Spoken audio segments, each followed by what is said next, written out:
Assalamualaikum warahmatullahi wabarakatuh. Bismillahirrahmanirrahim. Tabarakalladzi nazzalal furqana ala 'abdihi liyakuna lil 'alamin nadhira. Allahumma shalli wa sallim ala sayyidina Maulana Muhammad wa ala alihi wa sahbihi asma'in. Nama ba'du. Semua pengurus PBNU yang saya hormati, semua habaib, semua ulama yang saya hormati, wabil khusus Kiai Haji Abdul Manan, Ketua Lembaga Dakwah PBNU, yang meskipun mondoknya hanya 3 bulan ini sebetulnya problem, sehingga saya kesini ini sebetulnya tidak pernah merasa ibadah. Ini bukan dakwah, ini show dakwah. Jadi yang namanya dakwah itu ya orang-orang di kampung nggak bisa ngaji, diajarin ngaji. Seperti saya di Jogja, di Rembang. Kalau ini show dakwah. Dan ini ada agak kesalahan karena mondoknya hanya 3 bulan. Jadi tidak bisa bedakan mana dakwah, mana show dakwah. Ini jelas show itu. Mungkin yang benar-benar dakwah yang sekarang sedang bikin masjid di pedalaman Kalimantan, pedalaman Sulawesi, atau saudara-saudara kita yang di Korea. Saya kemarin di Korea itu dakwah betul. Kalau ini agak-agak tontonan. Ya tapi masih bagus lah, melihat wajahnya habib ulama itu ibadah. Tapi begini ya, yang jelas saya berharap sekali, saya diundang sekali ini saja, jangan diulang. Karena mencintai ulama itu baik, tapi ngatur ulama itu dosa. Ini murah. Jadi ini harus dicatat. Jadi Imam Malik itu kalau diundang tuh marah, meskipun yang undang tuh seorang raja zaman itu, Harun ar-Rasyid. Beliau minta supaya Imam Malik baca Muwatta di istana untuk anak-anaknya, padahal seorang presiden mau ngajari anak-anaknya. Imam Malik marah, masyhur gitu. Al ilmu yu'ta la ya'ti. Ilmu disowani, ora kok ilmu yang sowan. Di mana-mana timba itu ke sumur apa sumur yang ketimba? Timba ke sumur. Ini agak kecelakaan. Pakai air pam. air pam katanya. Sudah banyak air. Sehingga saya kata orang banyak itu di SK-kan PBNU, tapi itu tidak pernah saya pikir. Karena saya melakukan kebaikan itu sebelum dapat SK. Saya ngajar sebelum dapat SK, saya dakwah di mana-mana sebelum dapat apa? SK. SK saya langsung minallahi ta'ala, dari Allah Ta'ala. Jadi kalau PBNU niatnya ikrar bahwa orang yang sudah manfaat diangkat, itu saya terima. Tapi kalau merasa ngangkat saya, tak lawan di pengadilan. Karena saya sudah jadi kiai sebelum diangkat PBNU. Ya ini saksikan ya para muhibin saya. Jadi kalau SK itu ikrar, ngakui kalau Gus Bak manfaat, saya terima. Kan hanya ikrar saja, apa? Tapi kalau merasa ngangkat dari bawah ke atas, itu tak lawan sampai apa? Pengadilan, sampai di akhirat. Tersangkanya ya yang sedang jabat sekarang itu. Tapi saya yakin enggak, Kiai Miftahul Ahyar itu orang alim karena alumni Sidogiri dan menantunya Syekh Duki. Di antara gurunya itu pernah mbah mertua saya, karena istri saya orang Sidogiri. Beliau juga besanan sama keluarga Lasem, saya ini Durriyah Lasem. Pak Said Akil juga orang alim, mbah-mbahnya juga orang alim. Baru kemarin nyocokkan nasab sama saya. Buyut-buyutnya beliau itu adik buyut saya, pernah cocokkan sama saya. Gus, saya sama saya tua mana? Tua saya, buyut kamu adik buyut saya, kata saya gitu. Tapi saya tetap hormat sama beliau karena ya pernah sepuh umurnya setidaknya. Jadi saya ulang lagi, ngaji seperti ini itu sebetulnya lebih ke show, pertunjukan. Supaya pertunjukan ini tidak dosa, saya isi ngaji betulan. Tapi jangan diulang. Karena biasa ngaji rutin. Saya di Jogja tafsir Jalalain sudah juz 23. Pernah khatam hikam. Sekarang Nashahul Ibad separuh. Saya ngaji di Sidogiri Itkon, di Sarang Balaghatul Quran, di Hajen Lubul Usul, tapi sarahnya yang Thariqatul Usul, sarahnya Mbah Sahal Mahfud. Jadi baru di sini ngaji bersaing sama orang yang mondok berapa? 3 bulan. Ini masalah. Masalah. Nggak boleh mondok itu harus buat tulis zaman. Tapi ya tidak apa-apa, mungkin laduni ya. Jadi kalau mondok cepet itu kemungkinannya apa? Laduni. Begini, tapi saya tertarik apa yang dikatakan Kiai Haji Abdul Manan tadi menyangkut kalimat tauhid. Saya ngaji di mana-mana bilang, kalau ngaji itu yang tahqiq itu detail. Detail itu bahasa Arabnya tahqiq. Jadi kita misalnya berpikir secara jernih, orang yang kafir 70 tahun itu pasti menjadi muslim karena melafadzkan la ilaha illallah. Dan itu bi ijma'il ulama. Semua ulama mengatakan demikian. Saya ulang lagi, itu bi ijma'il ulama. Karena mansus di Quran ada ayat kulil ladina kafaru iyantahu yughfar lahum ma qad salaf. Kalau orang yang kafir 70 tahun bisa dihilangkan kekafirannya hanya dengan kalimat la ilaha illallah Muhammadur Rasulullah. Berarti kalimat ini statusnya apa? Penghilang kekafiran, apa? Penghilang kekafiran. Lalu ada kelompok yang mengatakan gara-gara kalimat la ilaha illallah dan pegang patok nisan itu orang menjadi kafir. Ini kan jadi paradok. Lafat yang kita statuskan sebagai penghilang kekafiran dengan lafat yang sama orang menjadi kafir. Itu nggak ketemu nalar. Mbok nalar paling apapun tetap nggak ketemu. Kecuali tadi ya dalilnya pokok ngotot tadi. Itu memang kacau itu. Tapi alhamdulillah mereka insya Allah ya sadar. Kamu jangan bayangkan mereka tidak sadar terus, berarti kamu doanya jelek. Bisa saja mereka sudah ingin sadar, berhubung digojlok ini terus nggak jadi sadar. Jadi jangan-jangan salah kita karena sering gojlok sehingga yang mau sadar jadi tidak apa? Nggak sadar. Saya tadi jam 10 sampai setengah 2 masih ngajar di pondok saya. Saya ngajar tafsir masih di Rembang sana saya. Terus saya ke Semarang Delalah Muyassar. Ya mungkin agak-agak keramat, jadi tetap jam 3:15 saya bisa ketemu Habib Umar Hafid.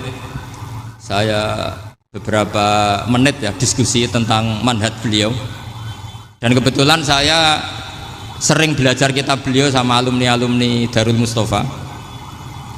Meskipun saya tidak pernah ke sana, tapi saya tahu betul mazhab beliau karena al arwah junudun apa? Mujannada.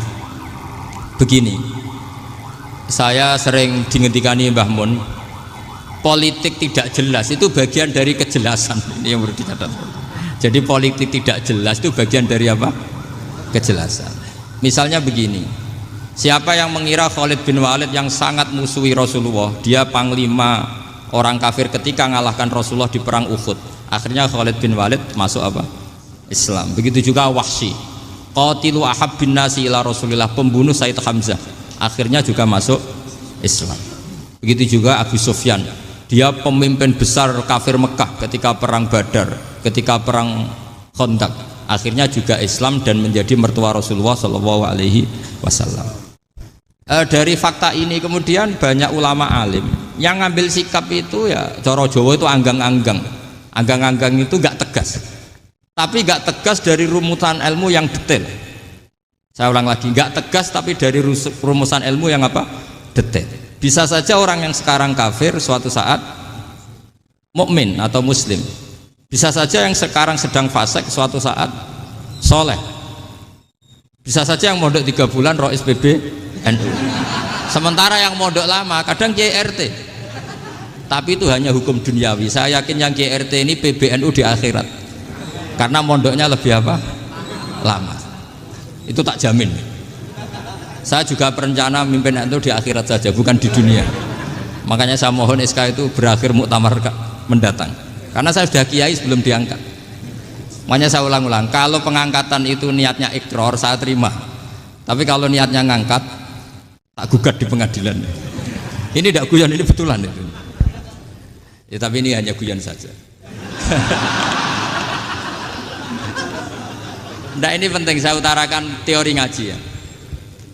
Ini saya bacakan naskah asli Sayyid Umar Hafid supaya Anda dapat barokah beliau. Karena beliau selain alim allamah, muridnya Habib Salim, juga beliau pernah ngaji kutub Sayyid Abdul Qadir Segaf di Jeddah. Juga beliau sering istifadah di beberapa kiai. Ini saya baca teks Arabnya kemudian saya terjemah. Bagi yang tidak setuju pemaknanya bisa gugat, karena saya baca Arabnya.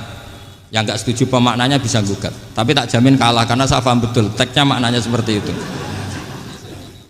Logikanya tadi ya, Ketika Rasulullah ngambil sikap tegas kepada Qatilu Hamzah yaitu Wahsy, dan ketika Rasulullah ngambil sikap tegas pada orang-orang yang mengalahkan beliau di perang Uhud, kaifa yuflihu qaumun fa'alu bi anbiya'ihim hakadha, bagaimana mereka jadi orang benar atau orang yang dapat kebahagiaan kalau mereka perlakuannya seperti Nabi seperti ini, yaitu Nabi sujja wajhuh masyhur wa kusirat ruba, yaitu Nabi itu wajahnya terluka, gigi serinya tanggal.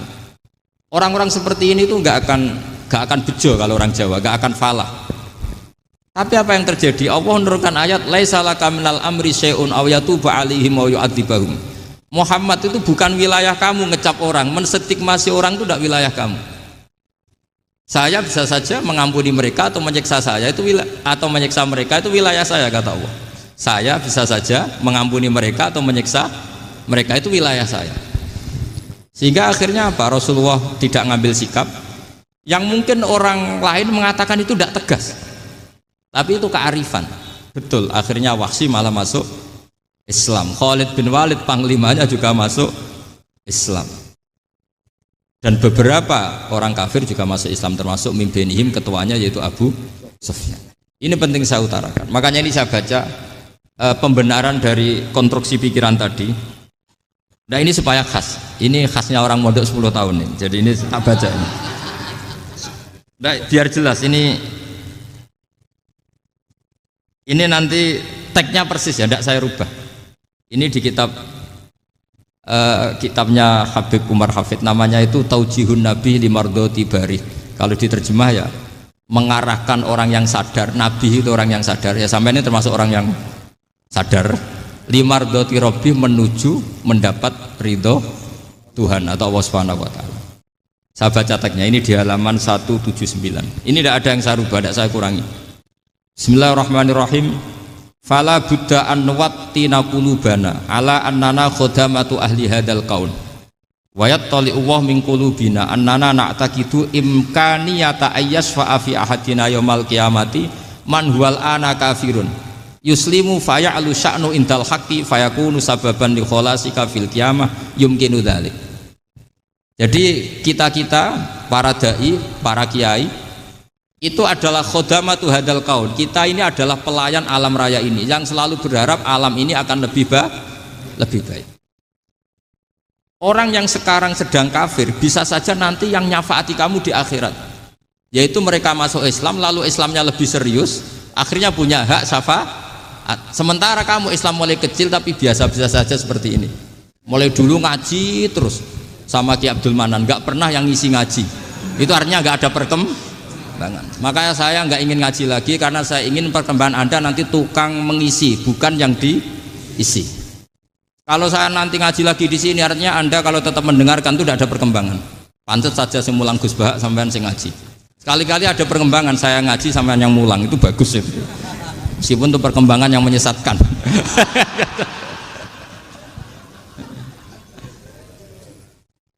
Ini penting saya utarakan. Ini dawuhnya Said Umar ya.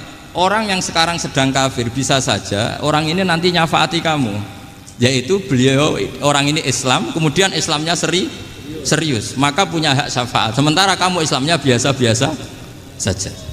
Itu masyhur kayak Sayyidina Umar. Sayyidina Umar Islam di hari itu langsung makomnya makom yang a'la, sehingga mengalahkan yang sudah Islam lebih lama. Karena Islamnya Umar itu menjadi izzatul Islam betul. Makanya jangan benci orang tegas teman-teman, kadang ya ada baiknya.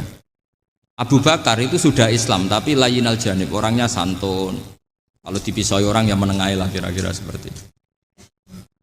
Begitu juga Bilal, Ammar, Suhaib. Singkat cerita, Rasulullah itu sering dibully ya, sering disiksa orang-orang kafir. Rasulullah berharap, wah kalau yang Islam gini terus repot. Melihat Umar ini petarung di pasar Uka, dia dapat uang itu kalau tarung, menangan. Kata Rasulullah, kalau ini yang Islam ya bagus. Beliau berdoa, Allahumma aizal Islam bi Umar. Itu kira-kira 2 hari dari doa beliau, Umar masuk Islam. Itu pertama masuk Islam itu orang-orang kafir diparani. Kalau kamu ganggu Rasulullah Muhammad, tak bunuh.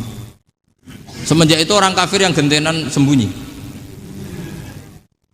Sehingga kata para mereka yang Islam, Islam selalu jaya mut aslama Umar, ketika Umar masuk Islam.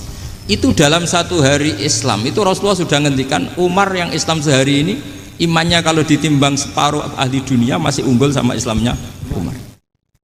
Nah bisa saja seperti itu.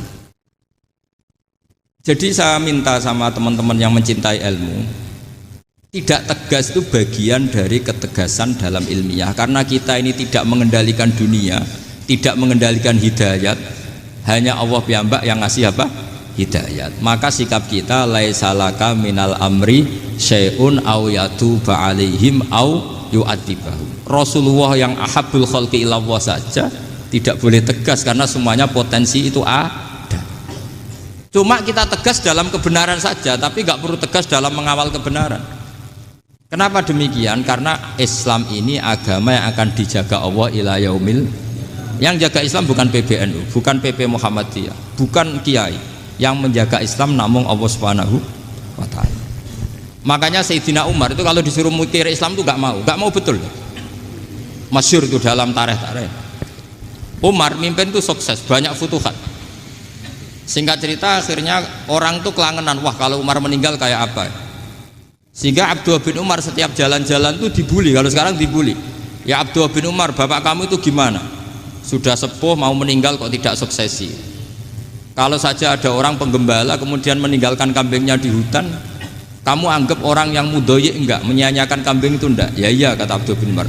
Apalagi amru hadil umat ini mau ditinggal gelanggang, nanti suatu saat Umar meninggal. Mbok ya suksesi supaya jelas. Logika itu diaturkan ke Umar radhiyallahu anhu, ke Sayyidina Umar. Pertama Umar agak tertarik dengan logika itu. Lama-lama beliau marah. Tidak jadi. Saya tetap tidak akan istikhlaf, tidak akan suksesi, dan saya tidak akan mikir Islam, katanya. Islam akan diurus oleh Allah Subhanahu. Terus beliau ngendikan, Islam ini jalan ketika ditinggal Abu Bakar, bahkan ketika ditinggal ahabbul khalqi ilallah akramul khalqi indallah, yaitu Rasulullah Muhammad sallallahu alaihi wasallam. Coba Islam dulu dipimpin Abdul Qadir ketua wali, dipimpin Wali Songo, dipimpin orang top. Sekarang dipimpin mondok 3 bulan jalan. Karena Islam yang ngatur Allah Subhanahu wa ta'ala. Jadi ini penting. Loh coba ustadz tuh banyak yang nggak bisa ngaji loh. Tapi ya laku ya nggak masalah. Loh saya kemarin di Korea seminggu. Itu TKI jadi khotib, ada yang jadi mufti, ada yang jadi suriah. Itu ada yang di sana jadi suriah, pulang ke kampung angon kambing lagi. Loh itu teman saya kenal. Suriah Korea. Iya suriah Korea tapi. Artinya gini, bahkan masjid semua yang di Korea itu didirikan oleh TKI dan TKW. Mereka digerakkan Allah untuk mikir agama, karena agama ini milik Allah. TKI saja mikir. Makanya ini penting, yo dakwah tapi tauhidnya sing kenceng, jangan dakwah kenceng tauhidnya kendor. Itu bahaya betul. Saya ulang lagi ya, ini dawuh Habib Umar. Jadi kata beliau, fala budda an wattina kulubana, kita harus yakin seyakin-yakinnya bahwa semua kemungkinan itu mungkin. Makanya masyhur dalam tarikh ketika kafir Quraisy mau disiksa oleh para malaikat karena mereka sering menyakiti Nabi, kata Nabi gimana? Jangan. Saya berharap kalau bapaknya tidak mukmin, suatu saat anaknya mukmin. Masyhur dalam tarikh. Musuh Nabi besar siapa? Walid bin Mughirah. Punya anak Khalid bin Walid. Abu Lahab punya anak Darrah, itu mukminah yang baik. Abu Jahal punya anak Ikrimah, itu mukmin yang baik. Di Indonesia lebih hebat lagi. Bapaknya ra iso maca Quran, anaknya hafid. Bapaknya utun ra tamat SD, anaknya jadi dekan. Di Indonesia banyak orang nggak siapa-siapa, anaknya jadi presiden, anaknya jadi menteri. Artinya jangan karena bapaknya kafir kamu nganggep anak turunnya pasti selalu kafir. Teori itu sudah salah zaman Rasulullah. Yaitu Walid akhirnya punya anak Khalid, Abu Lahab punya anak Darrah. Terus siapa? Abu Jahal punya anak siapa? Ini penting saya utarakan karena dakwah kalau terlalu semangat, nanti kalau menghilangkan tauhid bahaya. Tetap innal huda. Uni Soviet kayak apa? Mengkooptasi negara-negara sekelilingnya sampai jadi Zuni. Tapi apa yang terjadi? Uni Soviet yang runtuh, persemakmurannya semua rata-rata jadi negara apa? Islam, kayak Uzbek, kayak Ceknya, kayak apa-apa. Karena agama ini diurus Allah. Sehingga kalau tapi kamu ngitmai agama nggak apa-apa. Makanya istilahnya Habib Umar khodamah itu pelayan, nggak apa-apa. Kita ngitmai agama itu nggak apa-apa. Dengan ngitmai terus mikir nggak apa-apa. Tapi jangan mikir yang merasa kalau kita mati, wah nanti agama ini kukut karena saya mati. Kamu itu siapa? Agama Islam ini tidak pernah dipasrahkan kamu. Diurus oleh Allah Subhanahu wa taala sendiri. Sehingga ketika Wali Songo meninggal, agama ini tambah kuat sampai sekarang. Kecil saya itu kalau pengajian susahnya bukan main, harus izin sana sini. Sekarang setiap pengajian polseknya datang, polresnya datang, nggak ada intel, nggak ada apa. Padahal kiai dulu sama kiai sekarang itu kira-kira alim mana? Alim kiai dulu. Mbah Hasyim Asy'ari itu ngarang kitab sampai dibaca di Yaman. Saya sering baca juga kitab beliau, Risalatu Ahli Sunnah wal Jamaah. Kiai sekarang mau terjemah aja kadang salah memahami. Tapi ya Islam tetap jalan karena Islam ini dikawal, dijaga oleh Allah Subhanahu wa taala. Maka kalau dalam cerita tarikh sirahnya Ibnu Ishaq itu, tauhid itu penting. Beliau cerita begini. Sayyid Abdullah itu namanya Abdullah bin Abdul Muthalib. Kita tahu kenangannya Rasulullah terbanyak itu bukan dengan Sayyid Abdullah tapi dengan Sayyid Abdul Muthalib, dengan mbahnya. Karena Nabi itu mulai kecil dirawat oleh siapa? Mbahnya. Yaitu yang disebut Nabi ketika 2 bulan kan abahnya sudah meninggal. Ya saya baca ya, pakai bahasa Arab biar jadi bid'ah. Nanti kalau bahasa Indonesia ada bid'ah. Tidak betul. Diba atau berjanji sebenarnya itu kitab sejarah, berhubung dibaca bahasa Arab terus kayak mantra. Terus yang belakang mau nyenggai soleh aleh, sehingga kubu sebelah bilang tuh khurafat dan bid'ah. Coba diterjemah ini, coba nanti saya baca bahasa Arab. Walamma tamma min hamli syahroni ala masyuril aqwalil marwiyatu fiya bil madinati abuhu abdullah wa kana qad istaza bi akhwalihi bani adi minat taifatin najariyah wa makatha syahron saqiman yu'anu nasukmahu wasakwa. Terus di pojok sana bilang soleh aleh. Pasti kubu sebelah yang liwat, wah itu khurafat bid'ah karena dianggap mantra. Padahal artinya coba sampean baca bahasa Indonesia. Ketika hamil Rasulullah umur 2 bulan, abahnya meninggal di kota Abwa. Kota Abwa adalah kota keluarga besar ibunya Sayyid Abdullah. Kebetulan pas ke sana beliau sakit sampai 1 bulan dirawat. Bid'ahnya di mana kalau diterjemah? Wong itu kitab tarikh. Makanya saya nggak tahu yang membidah-bidahkan tiba itu karena tadi. Tapi sampean juga ikut salah karena nyenggai sholawat tantok itu. Jadi makanya saya bilang tadi kalau bahasa Arab bid'ah, kalau sudah terjemah tidak bid'ah karena kelihatan kalau itu hanya kitab tarikh. Loh, coba bid'ahnya di mana? Wa ba'du fa'aqulu wa Muhammad bin Abdullah bin Abdul Muthalib bin Hasyim.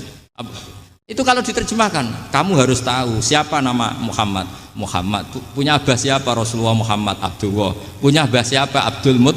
Punya abah siapa? Hasyim. Coba baca gitu di kubu sebelah. Oh iya gitu. Berhubung baca bahasa Arab.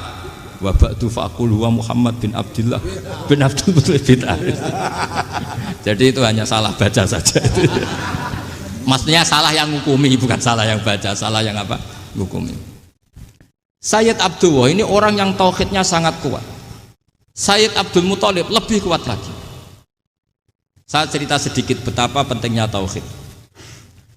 Ketika pasukan Abraha bawa pasukan gajah mau menyerang apa? Ka'bah. Itu sebelum menyerang itu semua aset-aset milik orang kafir Quraisy, milik orang Quraisy lah. Itu ditawan, diambil, termasuk milik Sayyid Abdul Muthalib, milik Abdul Muthalib. Terus ketika mau masuk Ka'bah, mau masuk Mekah, kata Abraha, man sayyidu hadal wadi, siapa yang kamu tuakan, yang kamu pertuan di sini? Oh, Abdul Muthalib. Abdul Muthalib itu dipanggil, itu auranya luar biasa. Abraha yang di tempat perkemahannya itu harus duduk di atas karena dia raja, itu duduk di atas gak berani. Saking wibawanya Abdul Muthalib, ini mbahnya Rasulullah. Akhirnya Abraha bilang gini, saya duduk di bawah tidak mungkin karena saya raja. Kamu duduk jejer saya tidak mungkin karena nanti umat saya kecewa karena raja kok disaingin gitu. Ya sudah, sambil berdiri-diri kita ngomong. Akhirnya Sayyid Abdul Muthalib tadi Diomongin gini, saya itu tidak ingin merusak orang-orang Mekah, orang-orang Quraisy. Saya hanya kecewa punya tempat ibadah dikencingi, diberakin sehingga saya mau merubuhkan Ka'bah. Tapi dengan damai, nggak ada perang. Apa jawabnya Abdul Muthalib? Lucu. Nggak apa-apa, Ka'bah kamu robohkan silakan, nggak apa-apa.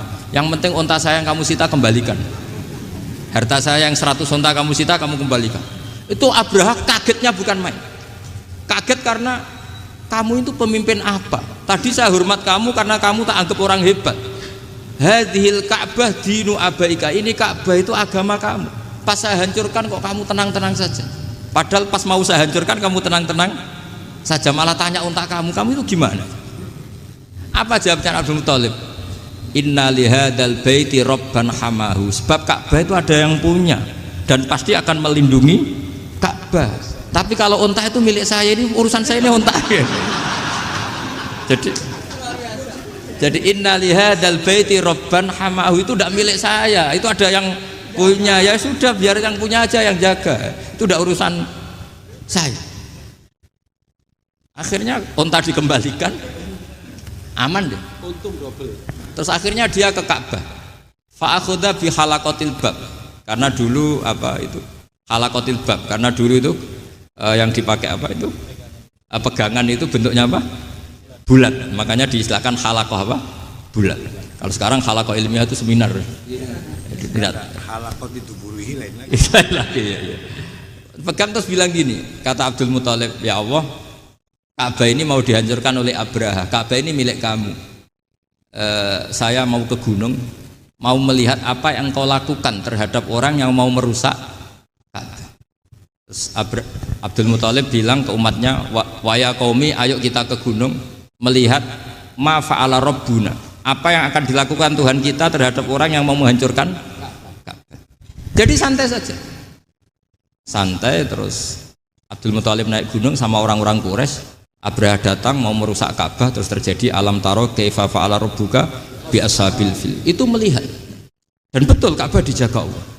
Islam juga gitu. Ketika Islam dikooptasi Uni Soviet, semua ulama, semua wali perasaannya hanya nunggu kehancuran Uni Soviet, karena pasti agama ini dijaga Allah. Saya setiap sholat, setiap munajat, ketika baca Rabbana lakal hamdu bil samawati wa mil'ul ardi. Dulu saya iskal itu janggal. Ya Allah, engkau zat yang layak dipuji, yang pujian itu memenuhi langit dan bumi. Pikiran saya kalau bumi ateis itu mujinya kayak apa? Tapi Masya Allah, ketika saya datang di Korea, bumi ateis, ternyata di sana banyak masjid, banyak tasbih, bahkan ada sakduna di sana. Karena Allah sudah ngendikan lakal hamdu mil'us samawati wa mil'ul ardi. Dan sekarang nyata, semua bumi ateis, bumi apa saja, ada tasbihnya, ada tahmidnya. Makanya sadaqallahul adzim ketika ngendikan sanurihim ayatina fil afaq walladzi arsala rasulahu bil huda dinil haqqi liyuzhirahu 'alad dini kulli. Makanya saya mohon sekali bahwa agama ini harus kamu khidmah. Tapi enggak boleh kamu pikir. Atau dibaliklah, khidmah maka memikir. Tapi tidak usah GR bahwa agama ini diserahkan sampean. Saya juga enggak ridho. Agama kok diurus orang-orang kayak gini, kayak apa nasibnya? Jadi ini penting, karena rata-rata kiai alim itu tidak jelas. Terus oleh orang-orang yang nggak pernah ngaji itu, wah ini nggak jelas, nggak tegas. Islam itu harus tegas. Maksudnya tegas itu kayak apa? Tegas itu di wilayah kita. Kalau istri kamu mau diperkosa orang itu boleh tegas, itu wilayah kamu. Tapi kalau hidayat itu wilayahnya Allah Subhanahu wa Ta'ala, kita tidak pernah tahu. Bahkan yang sudah Islam saja, nyuwun sewu, itu nggak ada jaminan mati husnul. Kita tahu dalam sejarah Sa'labah itu dapat gelar hamamatul masjid, merpatinya masjid. Tapi kita tahu akhirnya Sa'labah itu apa? Su'ul khotimah. Sampai dalam Islam selalu diajarkan ya muqallibal qulub tsabbit qalbi ala din. Jadi kalau kita sendiri saja masih ingin selalu husnul khotimah, agak ada ruang untuk mudah menvonis orang lain. Makanya saya salut sekali ketika Habib Umar menulis kita semua ini mengkhidmati hadal kaun, dan selalu berharap bisa saja suatu saat orang yang sedang kafir bisa saja suatu saat muslim. Nah soal kalau yang sama yang harbi menyerang kita ya tarung. Kalau artinya kalau yang merangi kita ya kita wajib perang, kalau enggak ya habis kita. Seperti kita lakukan ketika diserang Belanda. Tapi ketika mereka musta'man, dhimmi, mu'ahad, orang-orang kafir yang mau berdamai dengan kita, ya kita damai sebagaimana yang dilakukan Rasulullah SAW.